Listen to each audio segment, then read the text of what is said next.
Step one in building belief is borrowing it.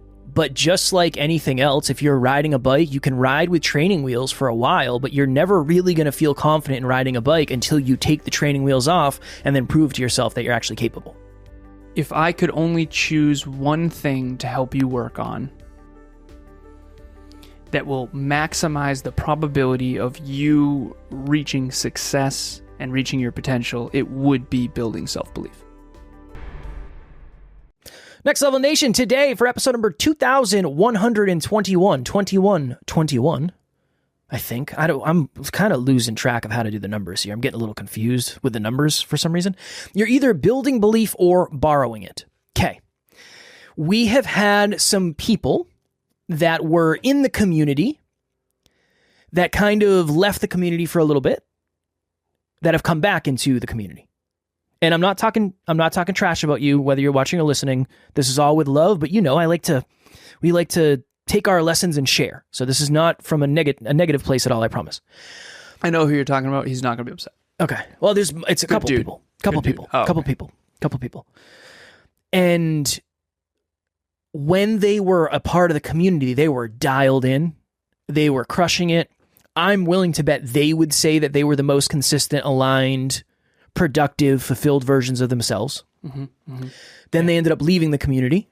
And when they came back, almost everything that they were doing before, they stopped doing. And essentially, it's starting from square one again, kind of. And you and I had a conversation, and you said, how does that happen? I feel like they learn so much, they evolve so much. And I said, they were borrowing your belief and they were borrowing your brain and they didn't build it for themselves. As uncomfortable to admit for you as that will be. And I thought that would make for a good episode, because if you're out there and you're consuming content, you have a coach, you have a mentor, you're in the right communities, all that stuff, but nothing is changing, it most likely is because you're not actually changing. Maybe your behaviors are, but your identity isn't. Maybe your results are a little bit, but your self-talk isn't. When you change, everything around you starts to change. And I think there's something to be said about the fact that you can borrow something for a long time, but until you know how to build it for yourself, you can't really get beyond a certain place. I have this exercise I do with clients called your 5-pointed star. And I pull up the whiteboard on Zoom and I draw a star and I put the client's name in the center, and then I put the 5 people they spend the most time with. And then we rate from 0 to 10 how dialed in they are towards their goals. So let's say it's a 7, 7, 7, 7, 7, 7. That's never the case. And I don't let people use all 7s because I want them to delineate between, I don't know if that's the right word, but I'm going to use all 7s just to make this easy mathematically. That means their belief is a 7. So if you are around 5 people that you're closest with, and they all believe in themselves at level 7, and I mean actually do, not fake, not ego, not lying to themselves, not delusion, but actually their self-efficacy, subconsciously, unconsciously, and consciously, then your belief is a 7. The 5 people you spend the most time with, there's a reason that quote exists of you are the sum average of the 5 people you spend the most time with. And this depends on the industry and the category. So, without making this too complicated, people say your net worth is the sum of the net worth of the people you associate with. Okay, fair. But what if some of them have terrible marriages and some of them are out of shape and some of them... So yeah, your net worth might be really high if the people you spend the most time with have high net worths, because you're going to talk about money more. You're going to talk about ideas that have to do with money more. You're going to learn finance more. You're going to go to nicer places that cost more, so you have more necessity to make more. It's going to be a whole thing. There's a statistic, and again, don't quote me on the exact percentage, but Emilia said this recently, and I don't quote her on it either, but I do believe that I've heard this over and over and over again over the last 10 years. If you have a friend who becomes overweight, you are 30% more likely to become overweight yourself. And this is why a lot of times when you find couples and they get together, they either get in shape together or out of shape together. Almost always. It makes sense. If I'm Kevin's dialing in on fitness. I'm dialing in on fitness. We hang out. Out of sight, out of mind works. Insight, in mind works. Kevin and I are talking fitness. I see his posts. He sees my posts. We're in a community. Everybody's getting after it. 10 pounds in 10-week challenge. We're talking about it more on the podcast. Talking about it more on the podcast. Because what you say, think, do, and feel, and believe is completely connected. And we are one human being that has a community of other human beings around us that really influence us. On the 4th of July, I had to fight my urge to work less yesterday because the whole country was essentially on vacation. Yeah. And I didn't have to fight it as hard as I would have in the past, but I was conditioned 4th of July means you go party. 4th of July, you go party. And in the past, I told Emilia last night, we watched The Patriot. Nice. Extended. 3 hours. Oh my 3 hours. Awesome. What time did you go to bed? Late. You stayed up late last night. Late last night. We let it ride. We rode the lightning, as you would say. I told her when we went to bed, I said that was the best 4th of July I've ever had. It was hands down the best 4th of July I've ever had. It was unbelievable. I don't want the drama. I'm not about it. You don't want to black out anywhere, or you don't want to black out somewhere? No. Cool. Nope, not a fan. Never been a fan, actually. There's a little ego piece of me that sees people celebrate, and it's like, I'm getting ahead. I'm getting ahead. It's facts. I had a double shot of whiskey though last night. I had a strong shot. Yeah, I had a double shot. What is it? In a glass. Like in a glass. Okay, yeah, gotcha. Yeah. I didn't shoot him down. I had a double shot on ice. We were ripping shots by yourself. Of Macallan 12. We are really going backwards. Nice. In bed. Good for you. In bed. I literally drank my whiskey while laying in bed watching TV with Taryn. It was fucking wonderful. Nice. It's great. My point of all that is you are, and you and I both worked yesterday. Yes. Long days. That is the power of association. So your point of this episode is the belief thing, borrowing belief. If you have a community of people who believe in themselves, they're going to have bigger goals. If they have bigger goals, you're going to want to have bigger goals. They're going to be able to pour into you. I honestly think to some extent, and maybe this was more me than you, I didn't feel like I belonged anywhere, so I just created belonging in our company and in our community. I mean, Next Level University, a place where you learn how to reach your potential. That's what I always wanted. And I remember when my mentor said, "Why Kevin? I don't understand. Like, why Kevin?" And I said, yeah, Kev's flexing. Biceps. Right, hilarious. I said, in my head, this is what I said to myself, is that's where I belong. I feel a strong sense of belonging with Kevin. I feel like he gets me more than most people. And that was true. That was true, especially at the time. I feel like no one understood why I was trying to do what I was doing, and no one really believed in me as much as you did, which was weird to think about.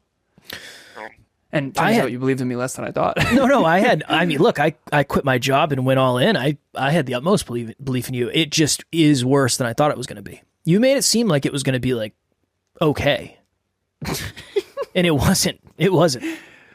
What did I make it seem like? I sold you a lie? Yeah, you made it seem like it was going to be awesome. And it was awesome. It is now, but it wasn't for 90% of the time we've been doing this. It's been terrible. Pretty much. No kidding. I don't want to take us off the rails. No kidding, he says. I found a fish hook in my chicken nugget. No kidding. No kidding. I'm serious. There was a fish hook in it. This is terrible. Oh, I'm sorry. That's what you just did. Yeah. I'm sorry. That's too bad. I am fascinated. I just don't want to take the episode off the rails. I told Kev right before we hit record on this second episode we're doing today, I want to talk about self-belief more. Dude, I have been in the personal development industry for 10 fucking years, and I'm telling you, all the speakers, not all of them, but most of them, big names, books, I mean, personal development books, I've hundreds, if not thousands. Nobody's talking about self-belief. Because they don't know that they have it. Dude, how? That feels like the biggest blind spot in because the entire industry. You wouldn't know you had it either if you didn't work with me. I only knew because of you. I'm convinced, and again, this could be a bold statement, I have never heard anybody say they don't resonate with most of the successful people because they understand most of the successful people don't get them.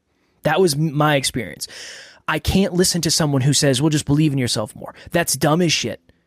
That's like me saying, well, just go to the gym more. Kev, when I gave a speech in 2022 that was apparently hot garbage. There's a couple people that really loved it. Emilia loved it. I talked about a redwood. Yes. And how there's all these different types of trees, and there's an acorn that looks like a little piece of poop. That's what I would call it. Yep. And I pulled it up, and this little fucking acorn becomes a massive redwood that you can drive a fucking truck through. And I was like, who else here is a fucking redwood? Let's do this. And I showed a little baby photo of me as a little piece of poop, a little blob. I couldn't even hold my head up, dude. I was a little fat kid. And then I showed the progression of me and my sister over the years and how I grew into a redwood in the metaphor. Yeah. And then I showed the picture of a tiger, of a little kitten looking into a puddle, and it sees a tiger. And I said, this is back before I knew this wouldn't land, but I said, I'll give you a secret. I never saw the kitten. I only ever saw what was possible. When I was a little prepubescent fucking loser, I didn't see that. I knew that. I experienced that. It was terrible. But I always saw this. I'm not kidding, dude. I saw this. And that's why I was so upset that I wasn't, when I went to Superman and I cried in the bathroom, that's why it affected me so much. Because I knew that I could look like Henry Cavill. Not fully, let's be real. But his physique, I knew that I could do that. And I was letting myself down every day. So I wonder if you don't have the belief that you could build a Henry Cavill level physique, is there almost no downside to not doing it? 100%.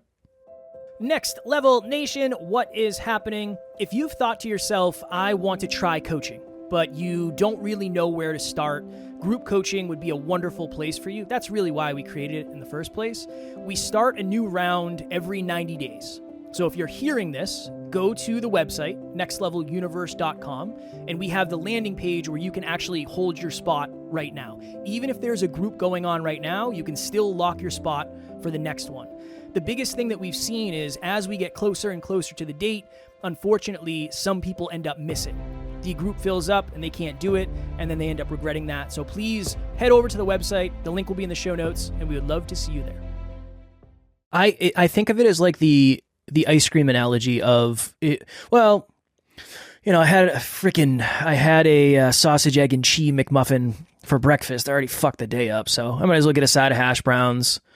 Then when people are coming around the office for lunch, it's like, hey, I know you brought your lunch, but do you want us to order something? It's like, yeah, I already fucked that up. So yeah, let me get 4 slices, pepperoni, extra cheese, please. And then at dinner, it's like, I already fucked up. And then it's like, I might as well have dessert. I already fucked the day up. I think that's how if you don't believe you can improve it, I think sometimes you just let it ride and or push it in the opposite direction. Yeah. Unfortunately. What was it like for you to build so much belief that you got arrogant? Are you saying this live right now that I've gotten arrogant? No, not now. No, I don't think you're arrogant right now. Not at all. In bouts? The post Brendan Burchard event. That wasn't belief. That was just like Alan and I went to an event. I was convinced I wasn't going to fit in. I wasn't going to be smart enough. And I left realizing I have way more clarity than I even understood. And you're smarter than you thought. I'm way smarter than I thought. We're like more, not successful, but we're more clear and on direction than many of these people who have been to 20 of these events. Like, this is my first ever event. So I left feeling terrible. I came back feeling great. I definitely overswung. I don't think it was real belief. It was delusion. It felt good. It felt really good to be on the opposite end of it. Honestly. It felt good to be delusional. It felt... Go ahead. It was just like positive. It was like, fuck yeah. Fuck yeah. This is awesome. Yeah, it feels really good. The reason I cried and said, please don't leave me, was because if you, and I realized this only in hindsight, I saw you think you were awesome, and it's like, if he thinks he's awesome now, we're fucked. For sure. We're wildly unsuccessful. Yeah, for sure. I mean, and usually in the past, whenever someone would get delusional, I would have to go. But imagine this, okay? And this is so interesting to think of, because we're going to take us way back. You used to tell me all the time, like, Kev, you can do it. You're smarter than you think. You can do it. Like, you're going to be fine. You're going to be fine. I borrowed that belief. And I was like, all right, fuck it, man. I'll try. Like, what, Lori Harder today? All right, let me watch your TED Talk and see. All right, I feel like we can do it. I got some questions. Cool. That event, that was me building belief. I just didn't know how to use it yet. I didn't borrow it. That was like a level. It was like, oh, shit. Wait, but you did borrow it because I basically had to freaking hog tie. But when I left, I wasn't borrowing it from the event. It built me up. It was like a new level, but it was beyond. It was a new high watermark, and the water was flowing all over the place. The walls weren't high enough yet. Yeah, that's exactly how. And it still happens. I'd get villainized. Usually I'd have to burst that bubble, quote unquote, like the time you called me out of shape. Yeah. And I don't attack when you popped my bubble. I thanked you later, and I will continue to do that, genuinely. So when someone does get an ego and they hit a new high, and some of it's real and some of it's inflated, I'm usually the one to unintentionally pop that bubble. And I don't mean to. When you pop my bubble, I don't attack. I contemplate and go, fuck. I didn't attack. I am actually kind of out of shape. Because you were vulnerable. You cried. You were vulnerable. You didn't pop. Like, it wasn't a negative pop. Yeah, agreed. It was more like, hey man, I know you're in a bubble right now and I'm afraid, like, let me in the bubble with you so we can work on the bubble together. As opposed to like, you shouldn't feel good about yourself. It wasn't that. Yeah. Like, hey, Kev, I know you're feeling like you're hot shit, brother. You're a fucking loser, man. Lock it up. No, I know you didn't. I know you didn't say that. Yeah. Well, but if you did, if I could go back in time, I would say, Kev, I know you're feeling good, and I'm grateful. Good for you, man. Awesome. We are fucked if you think you're awesome already, because we are pretty atrociously bad compared to what we need to be in order. But here's the thing: if you're not calculating what you need to be, then how do you know? Yeah, and you can't calculate. You cannot calculate an equation you don't know. Yeah. So it's the whole point. The lesson, the next level lesson for me in this is when I started to build the most belief in this journey is when I detached from Alan and I started doing things by myself. Mm-hmm. I remember telling you, like, dude, I feel so good when I'm not with you because I feel like I'm actually confident. Yeah. And I'm so used to playing, not against you, but being with you where I'm essentially never number one. So it kind of sucks, but it's also like molded me into somebody who's pretty good at a lot of stuff. Yeah. So when I started going on podcasts and people would introduce me and it's like this many episodes and all that, number one, you got to be careful. Like, you can't let that shit get to your head, of course. Mm-hmm. But it would feel so good for somebody to say like, oh, you're really good at this. Or that was awesome, or your story was amazing, whatever it was. That helped me a ton because it proved to me that I didn't need Alan, quote unquote. Now, not all the way of like, fuck this guy. I'm not going to listen to a word he says. I've had people do that. So of funny. course. I want to be you. I want to go and do my own thing. Yeah, hey, look, go. Best of luck. Enjoy. Yeah, best of luck. We will see you at the top. Yeah, that helped me tremendously. When I used to literally message Alan and be like, hey man, can you look through this email? I want to make sure it's good. Mm-hmm. I don't do that anymore. Yeah, it's nice. That is a suggestion that I have built belief. Mm-hmm. That is what I'm suggesting to each and every one of you watching or listening, because that is the way to do it. You use the training wheels for as long as but you got to take the training wheels off. And when you take the training wheels off, you're probably going to go over the handlebars a couple times. And that does not mean you shouldn't believe in yourself. Would you rather go over the handlebars a few times on your own and then learn how to ride, or ride with training wheels forever? My choice is the first one. And I think if we were honest with ourselves, most of our choices would be the first one. Okay, next level lesson for me is self-belief and humility hand in hand. They very rarely go hand in hand. You have to build both. I always used to say, I now understand why people think I'm arrogant. I have level 10 self-belief in this direction, and I only have level 8 humility in the other direction. So I appear level 2 arrogant. And then some of it is just awareness and that kind of thing. I think those are the two. In your control, we do self-belief and self-worth. I think self-belief and humility in tandem are the hardest to have simultaneously. Because we always say, when you're winning, stay humble. When you're losing, stay optimistic. That's basically saying, when you're losing, keep your belief. Yeah. When you're winning, don't get fucking cocky. And that's very hard to do, because when you have a lot of belief, it's yeah, I think I can do a marathon. It's hard to fucking be so good at so many things and then not have it spew and spill. Yeah. It's hard to have it not spill. And then you do reckless shit that you shouldn't do. And yeah, I think it takes humility to have a tracker and read books every day. And for sure. And set a timer because we're late. But humility and self-belief don't always come hand in hand. Actually, they rarely do, I think. Yeah, I think proactive paranoia is a really good thing, but it oftentimes requires two people. Right? One person is building the future, and the other person's like, yo, we need to hit the brakes. We're going to fucking go off the cliff here if we don't. Yeah. I think it's really hard for one person to hold that. You and I have switched at times. It's been fun. For sure. Definitely. Yeah. All right, cool. All right, Next Level Nation, if you are looking for an easy way to build your habits and an easy habit to help you build your habits, we have the Next Level Dreamliner. It is a journal that will literally take you 5 minutes a day. It's not that much. I mean, well, you can't see it on the camera because my lighting's off, but it's not super complicated. It's not one of those things where it's going to be impossible to do and it's a habit you're going to have to break. It is super sustainable. It'll take you 5 minutes a day. You'll definitely level up your clarity. You'll definitely level up your consistency, and hopefully you'll level up your journaling. So we'll have the link in the show notes for that. It is on Amazon, and we appreciate you. The top 10 reasons people are not more successful is our next monthly meetup. I do not have the exact date yet, but the link will be in the show notes by the time this launches. As always, we love you. We appreciate you. Grateful for each and every one of you. And at NLU, we don't have fans. We have family. We will talk to you all tomorrow. Keep it next level. Next Level Nation.